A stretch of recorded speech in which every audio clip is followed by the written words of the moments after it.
नमस्कार साथियों, नव्या आईएएस में आप सभी का स्वागत है। आज के द हिंदू न्यूज़पेपर में जो भी इम्पोर्टेंट न्यूज़ आई है हम उसे अच्छे से डिस्कस करेंगे। चलिए शुरू करते हैं। सबसे पहले है, ईरान में भी losing the battle but it might still win the war. ये एक एडिटोरियल आया था। इसका ये कहना है कि ईरान हो सकता है कि जो युद्ध हार रहा है लेकिन वो लड़ाई फिर भी जीत रहा है। तो इस पूरे आर्टिकल में हमें ईरान की मजबूती के बारे में देखने को मिला है। और हमारे एग्ज़ाम के लिए जीएस पेपर 2 से रिलेटेड है। इंटरनेशनल रिलेशंस में आ सकता है question. GS paper 3 security and economy है ना, ऐसे आ सकता है। War, peace, global power shift कैसे हो रहा है उसके ऊपर इस एडिटोरियल से रिलेटेड। तो देखिए हम इसे डिस्कस कर लेते हैं। डोनाल्ड ट्रंप ने हाल में बयान दिया, ठीक है। अमेरिका ने ईरान पर हमले को तो सही ठहराया लेकिन युद्ध न बढ़ाने और ख़त्म करने के बारे में कोई भी घोषणा जो है नहीं करी। और ईरान जो है अभी भी मजबूती से खड़ा है कि हमलों के बावजूद भी हार नहीं मानी ईरान ने।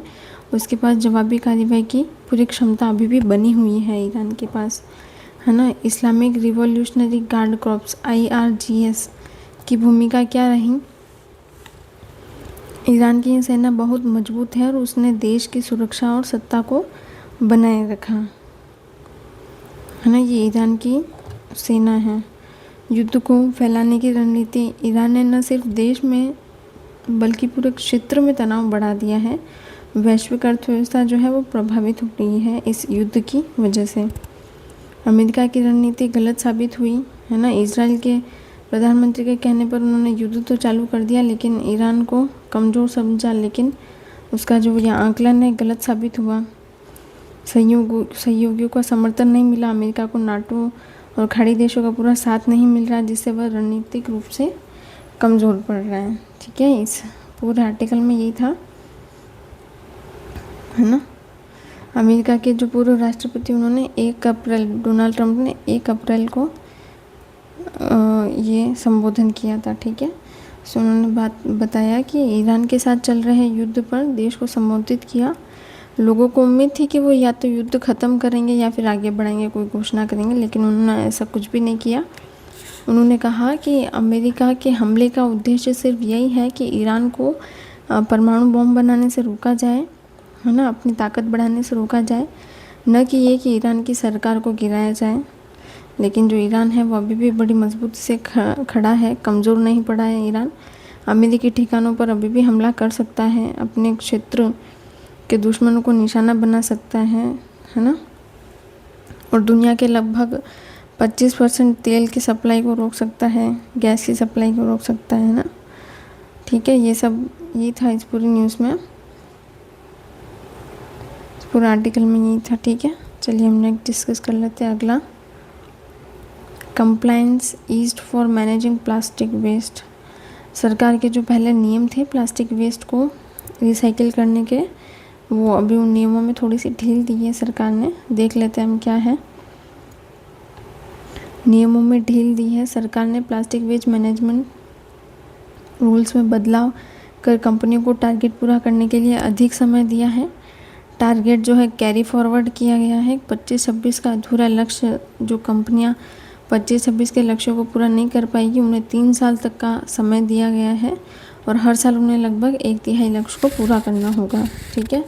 क्रेडिट ट्रेडिंग सिस्टम, अगर कोई कंपनी ऐसी है जो अपना पूरा नहीं कर पाई है टारगेट, और जो कंपनी है जो थोड़ा अधिक कर चुकी है उससे क्रेडिट भी ले सकती हैं, है ना। कंपनियां अब अपनी जिम्मेदारी पूरी करने के लिए दूसरी कंपनियों से रिसाइकलिंग क्रेडिट खरीद सकती हैं। EPR क्या है? नियमों के तहत कंपनियों को बाजार में डाले गए 100% प्लास्टिक कचरे को इकट्ठा और प्रोसेस करना अनिवार्य है। रिसाइकलिंग टारगेट क्या है? जो रिजिड प्लास्टिक है वो 30 से 60% होना चाहिए, है ना, रिसाइकिल होना चाहिए।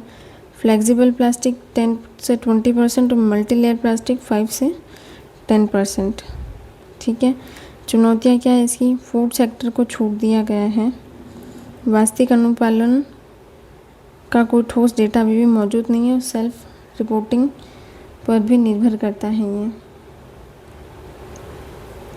ठीक है, क्या है, सरकार ने जो नियमों में तो लचीलापन दिखाया है, कंपनियों को समय और विकल्प ज़्यादा मिले, लेकिन इससे ये भी खतरा है कि कंपनियां खुद जिम्मेदारी कम लेगी, है ना। ठीक है, और अभी तक कोई पुख्ता सबूत नहीं है कि ये लक्ष्य पूरी तरह हासिल हुआ भी है या नहीं, है ना। यही था इस पूरी न्यूज़ में। नेक्स्ट देख लेते हैं, फियर ऑफ द फॉरेन। ये जो FCR अमेंडमेंट था ना, फॉरेन से जो पैसा आ रहा था NGOs के पास, तो उसके ऊपर सरकार ने नया अमेंडमेंट पास किया है, नया संशोधन। तो उसको लेकर कुछ चिंताएं भी है कि सरकार अपने मन से कर रही है और लाइसेंस भी अपने मन से रद्द कर देगी और पूरी संपत्ति को अपने अधिकार में ले लेगी, तो अपने अधिकारों का मिसयूज़ करेगी। तो उसी के बारे में हम देख लेते हैं।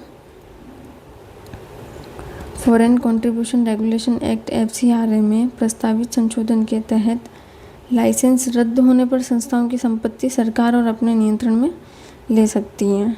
ठीक है, सरकार लाइसेंस रद्द भी कर सकती है और उनकी जो संपत्ति है वो अपने नियंत्रण में ले सकती है।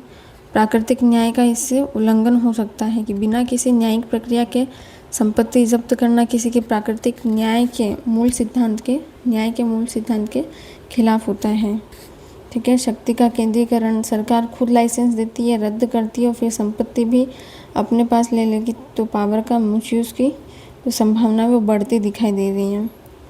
पारदर्शिता और निष्पक्षता की कमी देखने को मिल रही है कि FCRA लाइसेंस रद्द नवीकरण से जुड़ा डेटा सार्वजनिक नहीं किया जा रहा है ना। आप लाइसेंस रद्द कर रहे हो या फिर न्यू कर रहे हो, तो उससे जो जुड़ा डेटा है वो पब्लिक नहीं हो रहा है। तो सिलेक्टिव अप्रोच का एक शक है कि कहीं जानबूझकर किसी को फंसाया ना जाए इसमें। सामाजिक प्रभाव क्या है, NGOs विशेषकर शिक्षा और स्वास्थ्य क्षेत्र की संस्थाओं जैसे ईसाई संगठन पर नकारात्मक असर जो है हमें देखने को मिल सकता है इसमें। सुधार का सुझाव क्या है कि नियम को पारदर्शी, न्याय संगत और समान रूप से लागू किया जाए।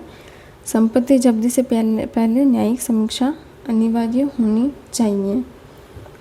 ठीक है, इस पूरी न्यूज़ में भी यही था कि ये प्रस्ताव जो है कानून, न्याय और पारदर्शिता के खिलाफ माना जा रहा है। ये प्रस्ताव, जो संपत्ति पहले कानूनी तरीके से बनाई गई उसे बाद में छीनना सही नहीं होगा, इसलिए सरकार को यह कानून पर दोबारा सोचने की ज़रूरत है और ऐसा नियम बनाए जो निष्पक्ष और स्पष्ट हो। ठीक है, इस पूरी न्यूज़ में भी यही था। सरकार ने जो निकोबार प्रोजेक्ट लॉन्च किया था ना 92,000 करोड़ का, तो उसमें क्या है, आदिवासियों को उनकी जगह से शिफ्ट किया जाएगा, है ना। तो उसी के ऊपर ये चल रहा है कि जो आदिवासी संगठन है वो वहाँ के वो विरोध भी कर रहे हैं इसका कि उन्हें कहाँ शिफ्ट किया जाएगा, है ना। उनके ज़मीन के अधिकार जो भी है वो सब उसी बारे में पूरी न्यूज़ आई है ना। तो पुनर्वास हो रहा है, उस पर थोड़ा देखने को मिल रहा है हमें। ये हमारे GS पेपर 3-2 से रिलेटेड है। 1 में भी आ सकता है कि ये मुद्दा आदिवासी समाज से जुड़ा हुआ है ना। आदिवासियों का पारंपरिक जीवन और संस्कृति, विकास परियोजनाओं में उनका विस्थापन वगैरह, इस प्रकार से ऐसे क्वेश्चन आ सकता है कि विकास परियोजनाओं का आदिवासी समुदाय पर क्या प्रभाव पड़ रहा है।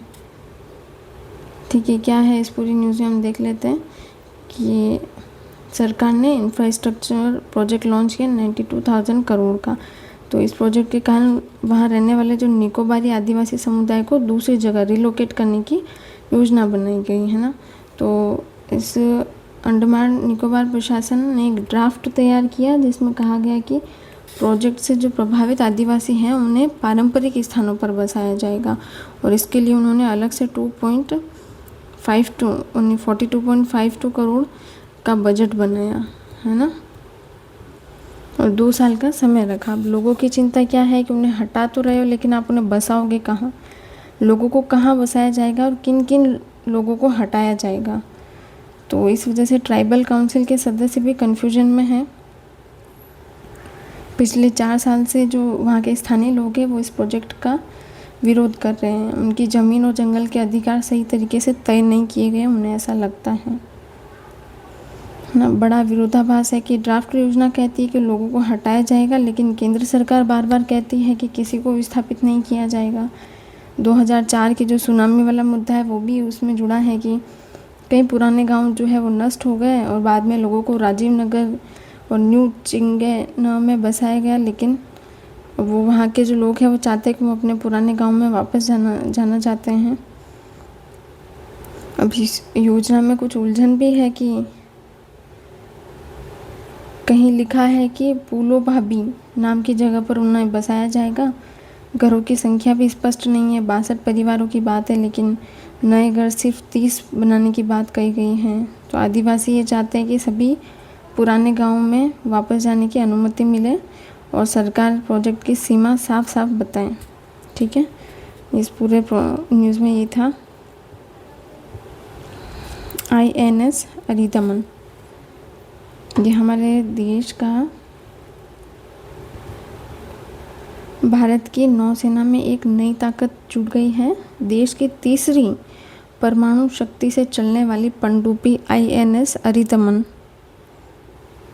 ठीक है, को आधिकारिक रूप से शामिल कर लिया गया अभी इस पनडुब्बी को, है ना। इसका उद्घाटन जो रक्षा मंत्री है राजनाथ सिंह ने विशाखापट्टनम में किया। यह पनडुब्बी अरिहंत क्लास की है और न्यूक्लियर ट्राइड का हिस्सा है। इसका मतलब कि जब भारत अब ज़मीन, हवा और समुद्र तीनों जगह से परमाणु हथियार लॉन्च करने में सक्षम है, जिससे देश की सुरक्षा और भी मजबूत होती है।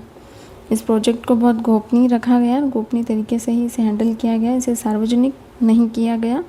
रक्षा मंत्री ने हाल ही में सोशल मीडिया पर इशारा देते हुए इसकी बहुत तारीफ़ करी, इसकी ताकत की। इसका जो वज़न है लगभग 7000 टन बताया जा रहा है इसमें, ताकि ये ज़्यादा हथियार ले जा सकती हैं। पहले भी INS अरिहंत था जिसे 2016 में शामिल किया गया, और INS अरिघात जिसे 2023 में शामिल किया गया, है ना। और पूरा प्रोजेक्ट जो है शिप बिल्डिंग सेंटर में बनाया गया विशाखापट्टनम के। ठीक है, यही था इस पूरी न्यूज़ में।